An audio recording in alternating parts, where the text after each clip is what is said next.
mas malaki ang kanilang ninanakaw. Bakit pag mali-malitang pera ang ipinamimigay? Bakit pag kurakot at korupsyon pwede, pero pag konting luwag at kaginhawaan sa ordinaryong Pilipino, pinag-iisipan pa? At iwagayway natin ang ating bandila kay Senator Bongo!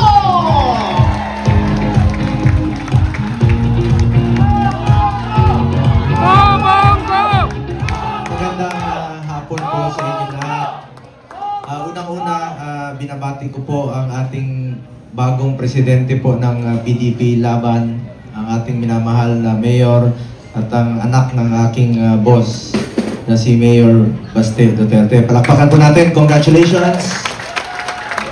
Mga kasamahan ko sa Senado, Senator Robin Padilla, sir, ang ating mga kasamahan po sa Range Coalition headed by the Reform Party, Secretary Mike Defensor. Palakpakan po natin, sir. Speaker Bebot Alvarez from Reforma Party. Palakpakan po natin. Attorney Topacio. Palakpakan po natin. Chairman po, Acting Chairman ng PDP Laban, Secretary Alcusi. Palakpakan po natin. Congressman Lian Libiste, anak po ng kasamahan ko sa Senado. At kasamahan ko rin po sa Duterte 10, Attorney Jimmy Bondok, palakpakan po natin. Kasamahan ko rin po sa Duterte 10, Attorney Vic Rodriguez, palakpakan po natin. Ipe Salvador, Attorney JB Hinlo, Congressman Paulo Marcoleta, palakpakan po natin. And of course, Senator Rodante Marcoleta, palakpakan po natin. Secretary Raul Lambino, palakpakan po natin. At sino po ba yung mga kasama natin? Si Duterte, na na-miss ko, of course, Attorney Trixie Angeles, si Ma'am Cathy, si aking Ma'am Grace. Una salamat po sa pagmamahal kay Tata Digong. Mga kasamahan po natin sa gabinete noon, Secretary Jun Esperon, sir, maraming salamat po. Commissioner Adamat, Attorney Respicio, sir, lahat po ng mga, hindi ko na po maisa-isa lahat, no? And unang-una, maraming salamat po sa inyong taos-pusong pagmamahal kay Tatay Digong. Noon pa man hanggang ngayon, isa lang po ang aking pakiusap po sa inyo na sana po andito rin pala sila Secretary Bisado, ang ating SecGen sa PDP at lahat po ng mga opisyales ng PDP, lahat ng mga LGU, sa mga kapatid kong Muslim, Assalamualaikum, salamat po sa inyong pagmamahal. Sobrang grabe po ang pagmamahal ng ating mga Muslim kay Tatay Digong noon pa man hanggang ngayon po. Salamat po sa inyong pagmamahal. Salamat po.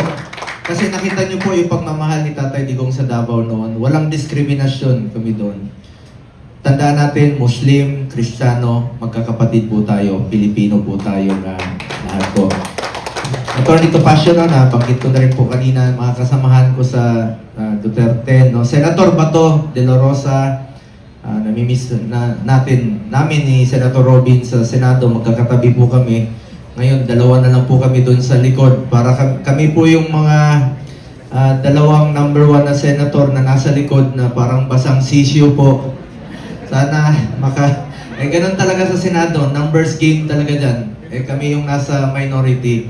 Pero ako po'y umaasa sana sa darating na eleksyon sa 2028 ay madadagdagan po at magiging majority na po tayo sa Senado. Sa tulong po ninyo, magtulungan po tayo. Si Attorney Torion, sino po ba, Attorney Jimmy? Mga kasamahan natin na na-miss kong banggitin. Pastor Kibuloy. Attorney Hinlo, nabanggit ko na po kanina. Wala na ba akong na-miss? Wala po akong si Dr. Richard Mata. Salamat sa inyong suporta sa Duterte. Una-una, nais ko pong batiin at pasalamatan ang lahat ng bumubuo ng Reform Alliance for Good Governance and Accountability o Range Coalition. Isang mahalagang hakbang ang inyong inisyatiba, isang malinaw na pahayag na patuloy nating pinapahalagahan ang mabuting pamamahala at pananagutan sa ating paglilingkod sa bayan. Sa panahon ngayon, hindi natin maikakaila na marami tayong kinakaharap na hamon bilang isang bansa. Mula sa pagtaas ng presyo ng mga bilihin, hanggat sa iba't ibang suliranin, pang-ekonomiya at panlipunan, sa ganitong sitwasyon, mas lalo natin kailangan ang matibay na pamumuno, malinaw na direksyon at higit sa lahat isang gobyernong may malasakit at pananagutan sa bawat Pilipino. Ang good governance ay hindi lamang tungkol sa mga pulisiya o programa. Ito ay tungkol sa integridad, sa pagiging tapat sa tungkulin, at sa paglalagay ng kapakanan ng taong bayan na unahin ng lahat ang desisyon, kapakanan ng Pilipino. At yan po ang parati kong naalala, sinabi ni Tatay Digong noon, just do what is right, hindi ka magkakamali. Unahin ang interes ng Pilipino, unahin po ang interes ng bawat Pilipino, interes ng bayan po. Di natin kakayanin ang mga hamon na ito kung kanya-kanya tayo. Kailangan natin ang pagkakaisa, kailangan natin ang pagtutulungan mula sa pambansang pamahalaan, mula sa lokal, mula sa pribadong sektor hanggang sa bawat mamamayan. Kapag sama-sama tayo, mas nagiging matibay ang ating pundasyon at mas nagiging epektibo ang ating mga hakbang. Hanggang ngayon, dala-dala ko po yung simpleng payo nga ni Tatay Digong. Unahin palagi ang kapakanan ng bawat Pilipino at hindi ka magkakamali. Kaya naman sa Rage Coalition, inaasahan ko na patuloy ninyong isusulong ang mga adhikaing ito, ang pagtataguyod ng tapat, maayos at responsableng pamahalaan, naway magsilbi kayong inspirasyon sa iba pang mga organisasyon at leader na ang tunay na serbisyo publiko ay nakabatay sa malasakit, integridad at pagkakaisa. Sa huli, ang ating layunin ay isa lamang, ang mapabuti ang buhay ng bawat Pilipino. At ito ay makakamtan lamang kung tayo ay sama-samang kikilos, may isang direksyon at may pusong handang maglingkod. Ako naman po, bilang inyong senador, tahimik lang po ako nagtatrabaho rito. Galit po ako sa maling sistema. Galit po ako sa anumang uri ng korupsyon. Galit po ako sa anumang nagpapahirap sa taong bayan. May mga taong katulad ko na tahimik lamang, pero huwag ninyong ipagkamali ang katahimikan. Ang katahimikan namin ay hindi kahinaan. Ito ay pagpili ng tamang paraan at tamang panahon para lumaban. Hindi po ako maingay na tao, pero malinaw po ang aking paninindigan. Dahil sa kabila ng lahat, iisa po ang galit natin sa anumang nagpapahirap po sa bawat Pilipino. Ang akin pong ninanais sa ngayon, ang wish ko po ay makabalik tayo sa normal na pamumuhay. Ito yung panahon na napakahirap po maging politiko. 26 years po akong nanilbihan kay dating Pangulong Rodrigo Duterte. Sarap pong makapaglingkod sa bayan. Ang sarap pong makatulong sa bawat Pilipino. Pero ito yung panahon na napakahirap pong maging politiko. Kaya pinagdadasal ko po, unang-una, na makabalik tayo sa normal na pamumuhay. At mangyayari po yan kung Duterte po ang mamumuno.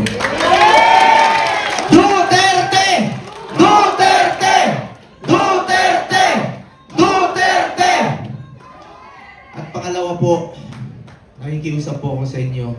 May Panginoon naman po, pagdasal natin na nasa maayos na kalagayan si Tatay Digong, maayos na kalusugan, at makauwi na po siya sa lalong madaling kalagayan. Bring him home! Bring him home! Bring him home! Bring him home! Mga kababayan ko, alam kong ilan sa inyo ang galit na. At ang galit na ito, hindi tayo naninira ng kapwa Pilipino.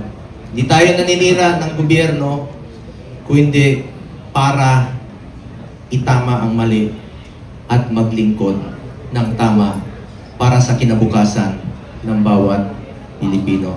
Maraming salamat po sa Rage Coalition, sa inyong inisyatiba. Maraming salamat sa PDP Laban. At maraming salamat po sa inyong pagmamahal kay Tatay Digong. Maraming salamat po sa inyong pagmamahal kay VP Inday Sara Duterte, kay Mayor Baste Duterte, sa Duterte family. Ako naman po, alam niyo naman na sobrang mahal ko po si Tatay Digong. Sobra pa sa tatay ang turing ko sa kanya. Kung mahal ko po si Tatay Digong, mahal ko rin po ang kanyang pamilya. Huwag niyo na po akong... ito yung mga panahon na magkaisa po tayo para sa ating layunin. Huwag niyo na po akong pansinin sa politika. Ang importante po sa atin dito, si Tatay Digong at ang kinabukasan ng ating bayan. Maraming salamat po sa inyong lahat. Mga kababayan ko, mahal na mahal ko po kayo lahat. Dahil tandaan po natin, isang beses lang tayo dadaan sa mundong ito. Kung ano pong kabutihan na pwede natin gawin sa ating kapwa, ay gawin na po natin ngayon dahil hindi na po tayo babalik sa mundo ito. Ako po ang inyong Senator Kuya Bongo. Bukas ang aking opisina, patuloy na magsiservisyo sa inyong lahat. Dahil ako po ay naniniwala na ang serbisyo po sa tao, serbisyo po yan sa Diyos, serbisyo po yan kay Allah. Maraming salamat po mga kababayan ko. Mahal ko po. Philip Salvador. Former PAGCOR VP Attorney Jimmy Bondo. Okay. Former Secretary Trixie Angeles. Former Czech Commissioner Ronald Adama. Oh wow. In education. Okay, I love it.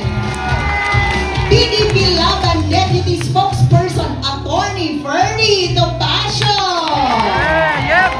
And to all the mayors and vice mayors who are in the house, meron pa, former Secretary Dabs Mamao. Yes, you ask me what? Ay, ang hina. You ask me what? Yun. That we hear in the house, Attorney Vic Rodriguez. So ladies and gentlemen, please welcome Attorney Vic Rodriguez. Woo!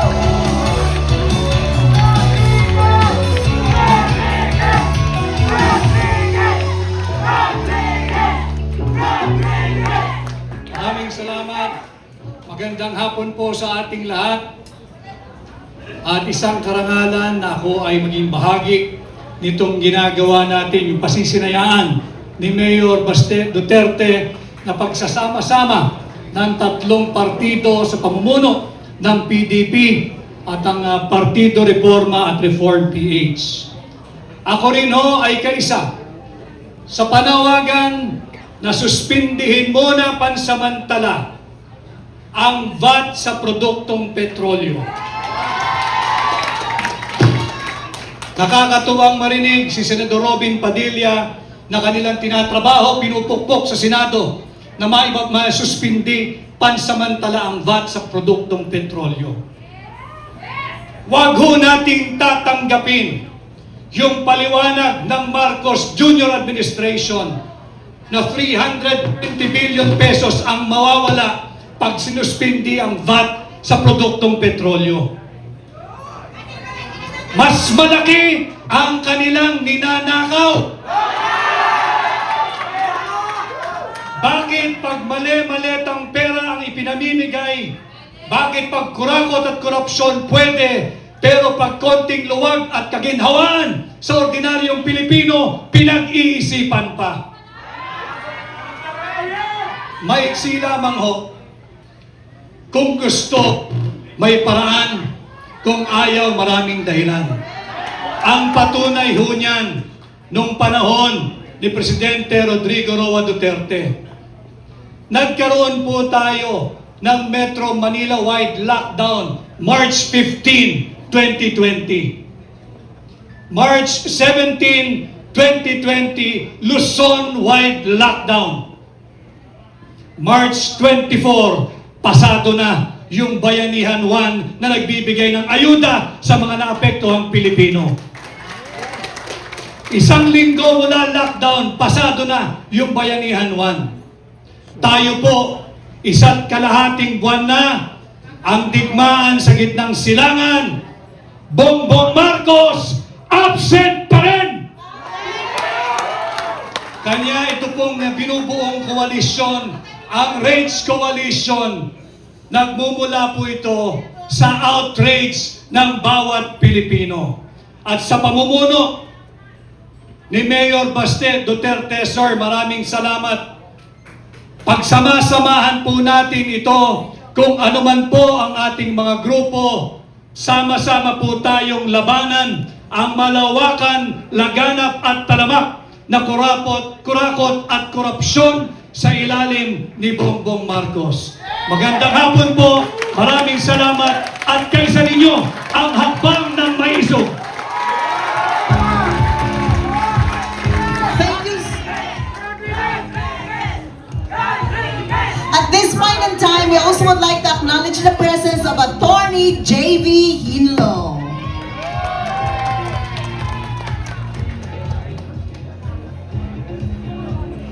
Okay, so mag-icebreaker tayo ng konti.